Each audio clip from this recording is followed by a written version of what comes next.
नमस्कार साथियों, स्वागत है आपका सामरिया कोचिंग क्लासेस पर। मेरा नाम है भवेश गवली और आज हम पढ़ रहे हैं त्रिकोणमिति। त्रिकोणमिति में हम त्रिकोणमिति अनुपात के बारे में जानने वाले हैं।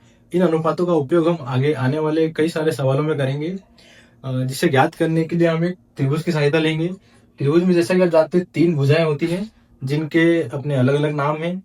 सबसे पहली भुजा हमारा लंब है, दूसरी भुजा कर्ण है और तीसरी भुजा आधार है। किसी त्रिभुज में हम कर्ण भुजा उसे कहेंगे जो हमारे पास 90 डिग्री के सामने होगी। इसी के साथ लंब भुजा हम उसे कहेंगे जो हमारे पास थीटा कोण के सामने वाली भुजा होगी। ये 2 भुजाओं को याद रखेंगे। जो शेष भुजा होगी उसे हम आधार कहेंगे, यानी बेस।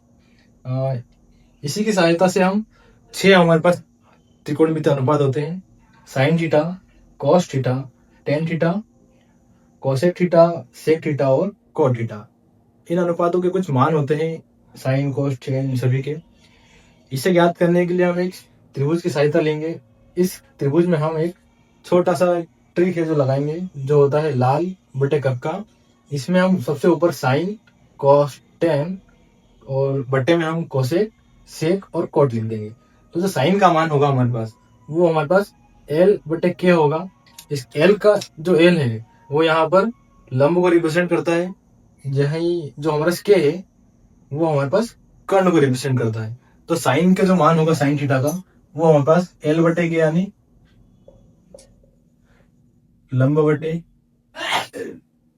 कर्ण होगा। इसी का जो उल्टा होता है साइन थीटा का, जैसे कि देख सकते हैं साइन के नीचे कोसेक लिखा हुआ है, तो कोस जो साइन का जो फॉर्मूला होगा वही कोसेक थीटा का फॉर्मूला होगा। तो के बटे एल हो जाएगा। ये होगा के यानी कर्ण, कर्ण बटे लंब। तो कोसेक थीटा होता है हमारे पास कर्ण बटे लंब। आपको बस लाल बटे कक्का याद रखना है, बाकी सारे जो सूत्र है, मान है, वो आप इजीली लिख सकते हैं।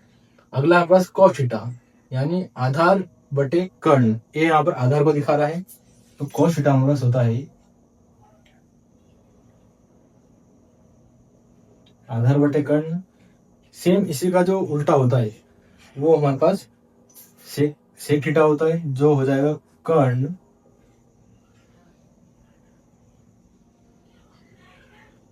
कर्ण बटे आधार।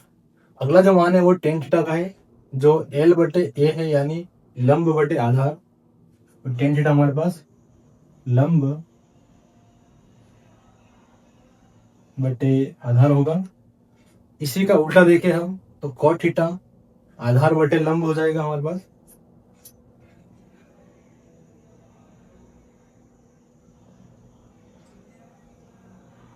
तो ये हमारे 6 त्रिकोणमिति अनुपात है: sign theta, cos theta, tan theta और इन्हीं के उल्टे हो जाएंगे हमारे पास कोसेक थीटा, सेक थीटा और कोट थीटा। तो साइन थीटा हमारे पास लंब बटे कर्ण होगा, कोसेक थीटा कर्ण बटे लंब होगा, कॉस थीटा आधार बटे कर्ण, सेक थीटा कर्ण बटे आधार, लंब टेन थीटा हमारे पास लंब बटे आधार होगा। उसी का उल्टा हमारे पास तो कॉट थीटा होगा, वो आधार बटे लंब होगा। इन्हीं मान को याद रखने के लिए हम एक छोटा सा फॉर्मूला याद रख सकते हैं, लाल बटे कक्का। इसी की सहायता से 6 के 6 फॉर्मूला हम निकाल सकते हैं। इसके साथ साथ जो त्रिकोणमिति हमारी इंपॉर्टेंट थ्योरम होती है वो होती है पाइथागोरस प्रमेय। इस प्रमेय की सहायता से जब हमें कोई भी 2 भुजाओं के मान दिए होंगे तो हम तीसरी भुजा का मान उसकी सहायता से निकाल सकते हैं। ये प्रमेय कहती है कर्ण का वर्ग बराबर होगा लंब के वर्ग के धन आधार का वर्ग। यानी लंब भुजा है और जो आधार भुजा है, उन दोनों का वर्ग करके अगर उन्हें जोड़ा जाए तो वो हमारे पास कर्ण भुजा के वर्ग के बराबर होती है। यानी जो हमारे पास कर्ण भुजा होगी वो लंब भुजा और आधार भुजा के वर्ग के बराबर होगी, उनके योग के बराबर होगी। तो ये फॉर्मूला और ये प्रमेय, इसका उपयोग हम आगे आने वाले सवालों में करें। धन्यवाद।